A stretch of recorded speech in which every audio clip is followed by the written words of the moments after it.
طبعا اندرايفر عملت حاجه جميله قوي النهارده وهددت الكباتن كلها اللي شغاله في النقل الذكي او اللي شغالين معاها. قالت لهم ايه بقى؟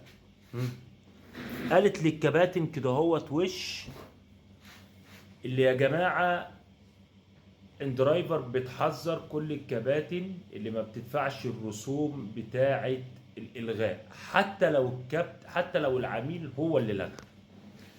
معنى الكلام ده ايه؟ افهمه لكم كده على السريع عشان الناس برضو ممكن في بعض الناس مش فاهمه الكلام ده معناه ايه. معناه اللي مثلا حضرتك دلوقتي في عميل طلب رحله تبع ان درايفر، تمام؟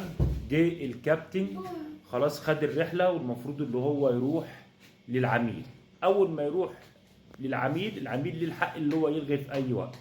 لو العميل لغى، الكابتن مثلا الرحله مثلا عامله 300 جنيه، النسبه بتاعت الرحله دي مثلا لان درايفر من ال 300 جنيه حوالي 33 جنيه يتخصموا من الكابتن وخلاص. على كده انت مالكش حاجه. الرحله ب 100 جنيه يتخصم من الكابتن 11 جنيه مثلا او 12 جنيه النسبه بتاعت ان درايفر، وكده خلاص مالكش حاجه من الاخر كده. طب هل الكلام ده يعقل يا جماعه؟